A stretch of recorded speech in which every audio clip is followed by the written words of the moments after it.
to the Edifice of Trust podcast. The Edifice of Trust podcast is a thoughtful discussion of today's current events from the perspective of America's founding principles. Welcome. From heart-pumping music to head-thumping commentary. I just finished reading a book, The Will of the People, by T.H. Breen, a history professor at Northwestern University, that offered a rather revisionist perspective on the American Revolution.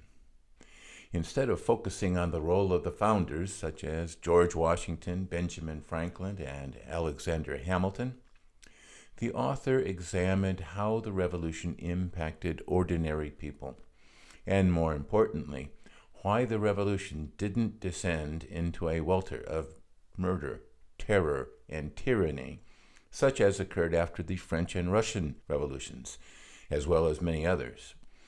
It is an interesting concept, and I was intrigued and wanted to learn more. The author recounted how the colonists worked together to form local revolutionary councils to seek out justice and punish Tories and speculators. He draws much of his material from the sermons and publications of local preachers and clergymen. He emphasizes the collective actions of these communities and discusses how unrestrained liberty leads to licentiousness. He concludes by quoting a Massachusetts minister on the dangers of liberty and then warning readers about closing borders, the erosion of society by people of great wealth, and learning to live with people with very different political views. I believe that Professor Breen goes a bit too far in emphasizing the contribution of collectivist impulses underpinning the success of the American Revolution, and exposes his progressive way of thinking at the close of the book, although I had my suspicions something was amiss early on. He de-emphasizes the role of the founders in sustaining and ultimately winning the revolution. But if it weren't for the founders and the other patriot leaders, there would have been no revolution. This book is just another progressive attempt to rewrite American history in order to redefine America and what it is to be an American. It is part and parcel of, quote, "You didn't build that," and, quote, "It takes a village," and other progressive opprobrium of the American system. Part of the progressive lexicon of living wage, Medicare for all, and a fair share of the tax burden, which to our presidential candidates appears to be that the wealthy bear all of it. It seems to me that most people are either actors or reactors. The founding fathers were actors. The farmers and shopkeepers that made up the American colonists participated in the revolution in meaningful ways, either as soldiers or maintaining the home front. But they were reacting to the leadership of the founders. Likewise, progressives de-emphasize the importance of economic actors and overemphasize the importance of economic reactors. They use this outsized importance of employees to justify massive transfers of wealth from employers. But is this change of emphasis valid? Jeff Bezos, the world's richest man, started his company Amazon in his garage. In 1995, Amazon had 11 employees. Now Amazon has over 600,000 employees. And I just read a notice that they are looking for 30,000 more for this Christmas season. How many of those 600,000 employees could have replicated what Jeff Bezos has done? Or take Steve Jobs. He transformed whole industries and created new ones. Do you think Samsung would have developed the Galaxy smartphone if Jobs hadn't created the iPhone first?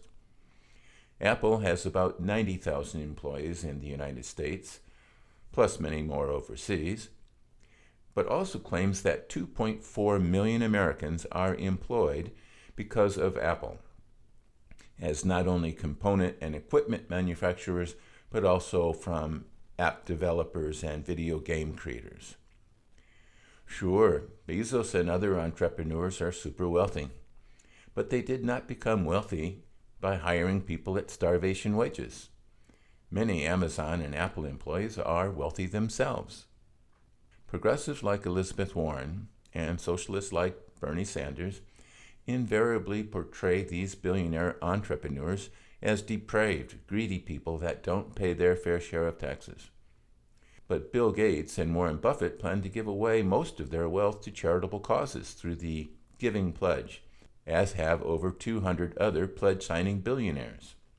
Other billionaires are donating their wealth directly to other causes, and this is nothing new. We have the Ford Foundation and Rockefeller Foundation that have been donating to various causes for decades. Billionaire Leon Cooperman took Elizabeth Warren to task through an open letter that stated she had admonished him as a parent chiding an ungrateful child, and admonished him to pitch in a bit more so everyone else has a chance at the American dream too.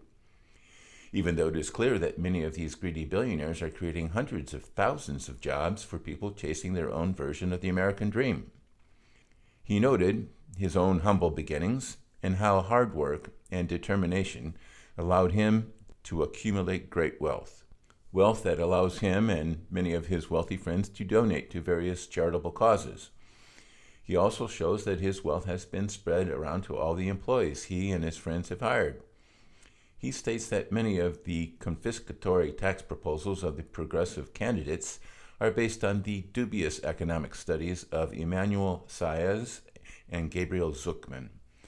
He does concede that some tax reform is justified and highlights easy pickings such as the carried interest exemption, Section 1031 like-kind exchanges, and the increase of basis on inheritances. These billionaires are the economic actors, creating opportunities for millions of economic reactors. Most of us in America are reactors, myself included. We work for other people, sometimes for entrepreneurs, sometimes for large corporations that were started by entrepreneurs. Apparently, the biggest beef these progressives have with the billionaires is that the billionaires think they can do more good giving their money to charitable causes than by giving the money to progressive politicians to spend on their leftist vision of what is best for Americans, even though almost none of their programs work very well.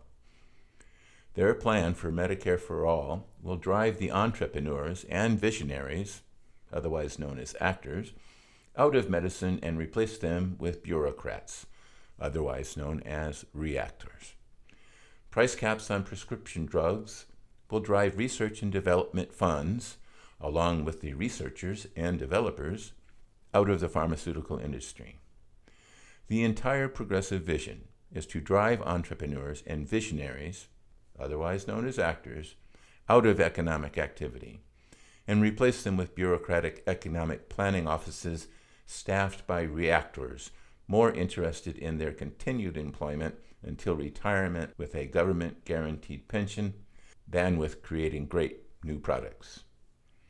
And now stay tuned for a brief message.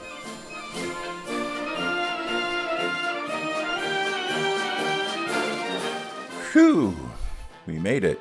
We survived the second year of the presidency of Donald J. Trump. And I wrote a book about it.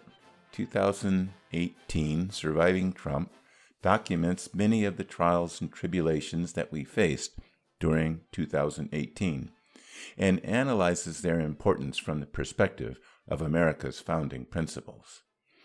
Available on the internet at Amazon and Barnes & Noble as well as other retailers.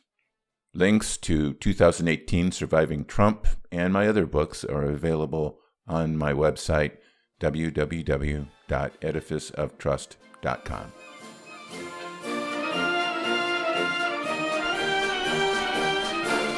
Welcome back. It is not easy to be an actor in business or in any other field of endeavor. I have been a reactor most of my life. I am trying to become an actor through writing my commentaries and publishing my books. Trying. That is all an actor can really do. Becoming an actor involves taking risks. Many aspiring actors fail serially before actually succeeding. Even if a person is just starting a coin-operated laundry in a nearby strip mall or a fast food franchise, that economic actor is taking a risk. If he or she succeeds, they will be rewarded with more hard work and long hours as they strive to achieve their American dream. And while they do that, they will be employing people and giving them opportunities. Add that up with many thousands of actors, big and small, and you have a thriving economy. The goal of progressives is to replace those economic actors with bureaucrats. Actors, real actors, are disruptive. They shake things up, whether it is an iPhone or a Korean grocer in a black neighborhood. Elizabeth Warren says she wants to use taxes on billionaires to give people a chance at the American dream. But you cannot convert reactors into actors just by giving them someone else's money. Reactors need actors to start businesses and provide jobs. America has been successful because we have so many economic actors, and we have economic actors because we provide incentives for people to become actors.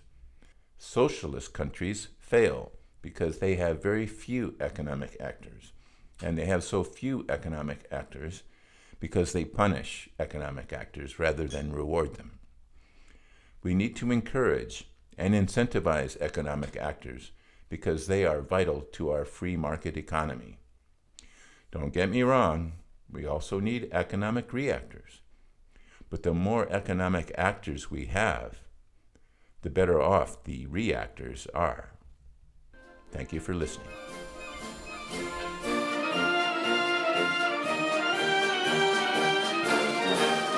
Thanks for listening to my podcast. If you would like to hear more Edifice of Trust podcasts, please don't forget to subscribe. Thank you.